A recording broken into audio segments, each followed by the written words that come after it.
Hi, this is Justine Toh, and you're listening to Life and Faith from the Centre for Public Christianity. Well, I'm really delighted to have here today Dale Kuehne, a professor of politics at St Anselm College in the United States. And he's also the Richard L. Breedy, is that right? Chair in Ethics, Economics and the Common Good, and the author of a wonderful book called Sex and the iWorld, Rethinking Relationship Beyond an Age of Individualism. So Dale, thank you very much for being here today. I'm delighted to be here.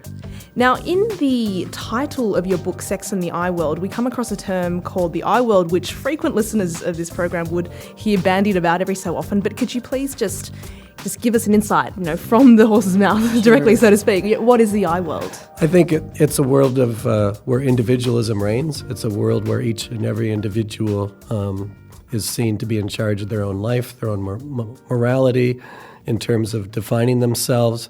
And so we don't live anymore in a world where family dominates or neighborhood or city, the things that Aristotle would have talked about. We live in the iWorld, and Apple Computer has made a lot of money marketing that way. Yeah, so we've really seen, you mentioned Steve Jobs and how you've taken the term iWorld directly from the sorts of individualizing technologies that his company has produced.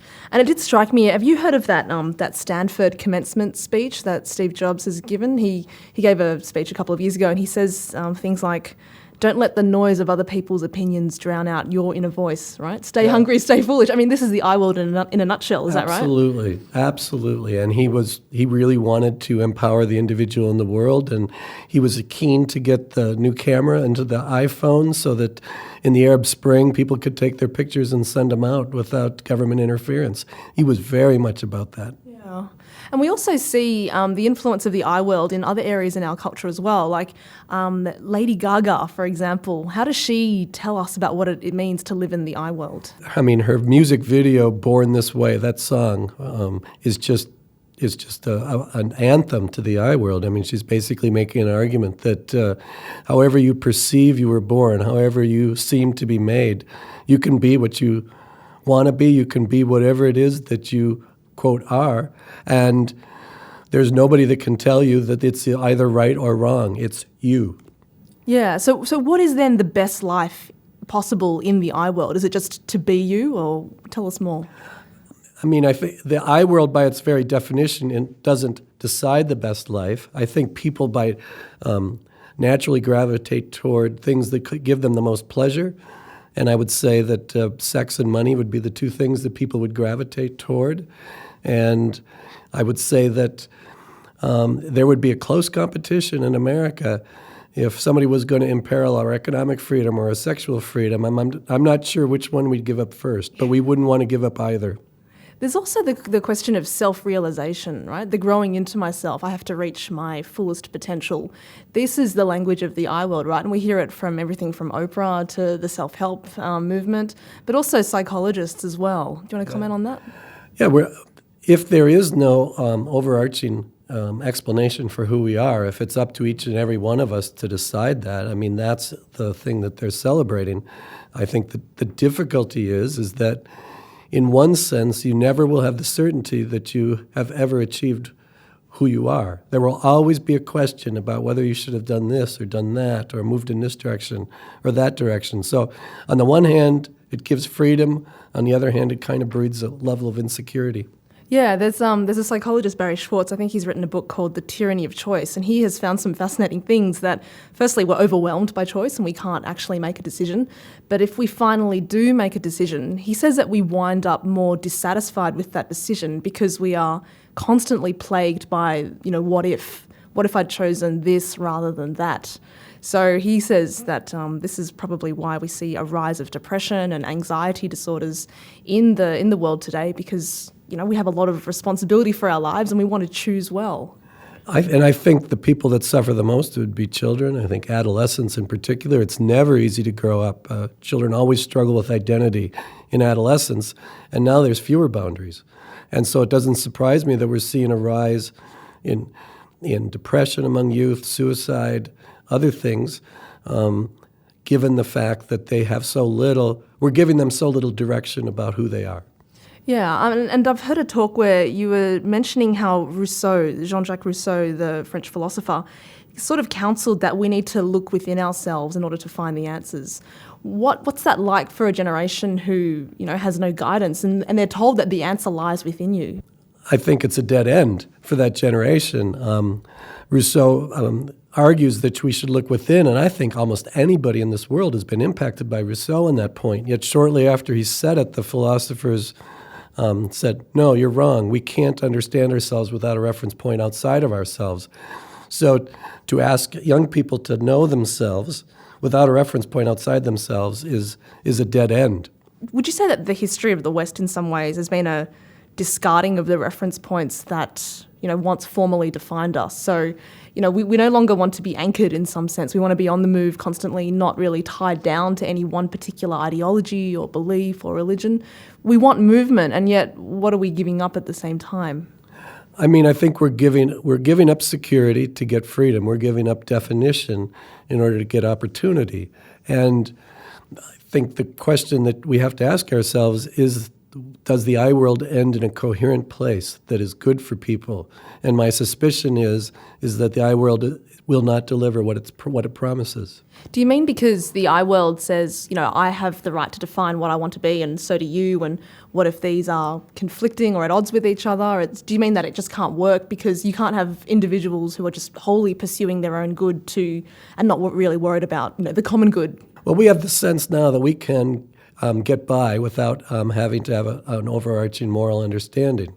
But the reality is that you cannot have a society that doesn't have common agreement about morality. Right now, we don't necessarily have the variety of activity we might because people are living in the imagination of the old world. But the more we lose that imagination, the more variety of things we're going to encounter. I think it'll be very difficult to hold society together. In your book, you talk about the 3 taboos that govern our behaviour today. So firstly, that I'm allowed to do whatever I want so long as I don't hurt anyone. And then secondly, this idea that whatever I do with someone else must be governed by consent. And thirdly, that... could you please refresh my memory? No, absolutely. Thirdly, it's the idea that if we tell anybody else their life choices are wrong, the fury of hell will come upon us. Yeah. So you can't judge other people, essentially. I know for myself that I have friends and, we enjoy a robust discussion, but at the same time, we disagree on a number of different things.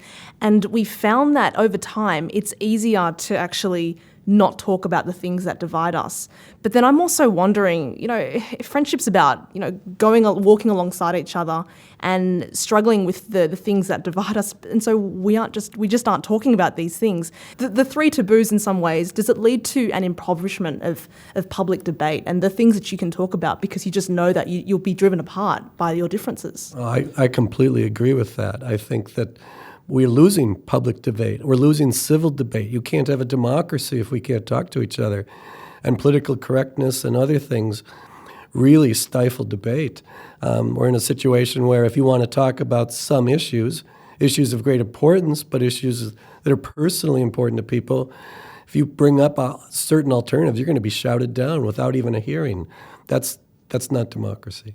And what are the impacts of the social media in this? I've done some reading and I've found that sometimes people will screen out their friends, let's say, who have different political views to them. And so in some ways, your Facebook wall or your timeline can end up becoming just, you're in a chamber where what is echoed back to you are the political positions that you agree with as well. So it's this is the iWorld, right? If you carry it to its logical conclusion, everyone gets to construct their own world and they only get to hear what they want to hear as well. I mean, in some ways, people would say that people of religious faith are just as guilty in some ways of doing this, but this is also an implication of the iWorld, isn't it? Oh, sure it is. Ideology and dogmatism can bring all of us to the same conclusion in some fashion in the way that society functions. And social media, I don't believe, is bad in and of itself, but if it allows us to insulate ourselves to such a profound degree that we don't have to interact with other human beings, that we don't have to interact with the ideas of other human beings, and that we don't let other human beings interact with us, you can't have a society if we can't connect with other people. Yeah. And I wanted to ask you about this. Well, I read this article in the New York Times a couple of weeks ago. It was written to commemorate Independence Day, and it's called The Downside of Liberty, and it's written by an author called Kurt Anderson.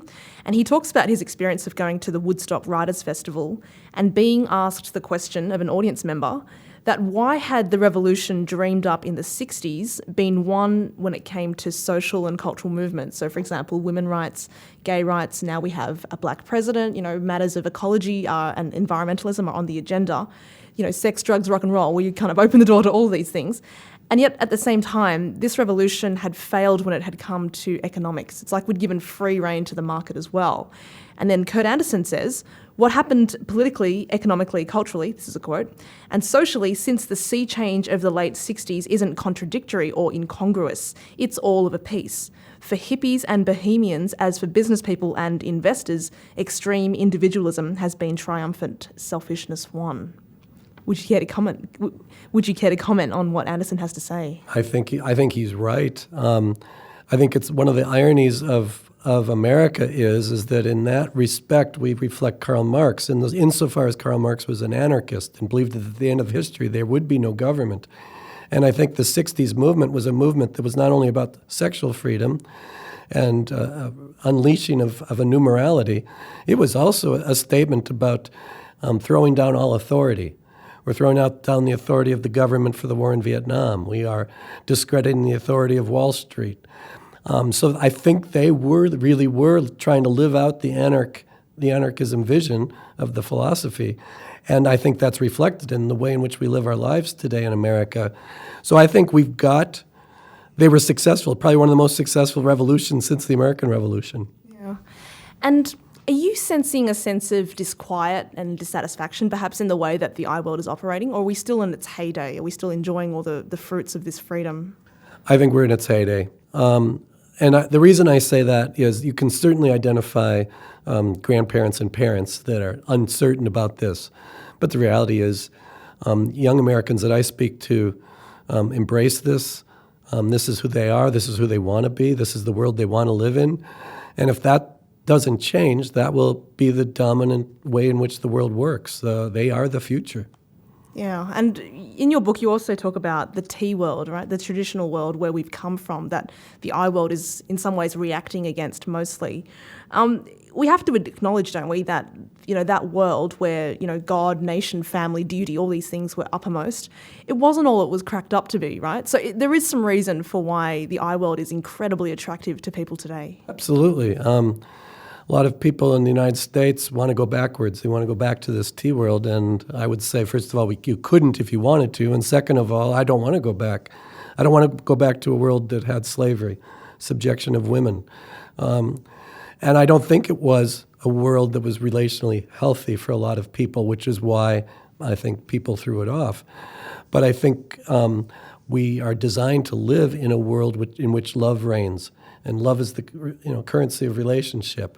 And so I believe we're designed to live in a relational world, but I think we're going to have to go forward, not backward. And how are we going to do that? It's not going to be imposed. It's going to be human beings talking to other human beings intentionally decided to live in a relational manner. It's going to be decentralized. It's not going to be, quote, a government initiative. Nobody can make each other love. But the reality is that Christianity has been very effective as a countercultural movement. There's been lots of countercultural movements that have been effective, and when people stand up and say, this is the way I want to live my life, they can make a difference. Yeah, and you mentioned relational and the importance of relational living, and that, we can see already that this comes into conflict with the iWorld, right? Because it's not just about seeking your own good, but about seeking the good of other people as well. Absolutely. At home in America, we don't have a common day off, and one of the problems is that you have to schedule time to even have time together as a family. That's very difficult to have a family when you have to schedule it in. So you have to be actually very intentional about making sure that you've got plenty of time to invest in your relationships. And a lot of people are more concerned about achievement than relationship. Yeah, it's a wonderful challenge for all of us out there. I just want to say thank you again, Dale, for joining us on this program. And his book is Sex and the iWorld: Rethinking Relationship Beyond an Age of Individualism. And it's a wonderful read. Thank you, Dale. Thank you. So next time on Life and Faith, we're going to be continuing our exploration of the iWorld, but this time in relation to relationships. So we'll be talking about commitment, non-commitment, and the theme of liquid love, which sounds a little bit naughty, but it's anything but. Tune in next time.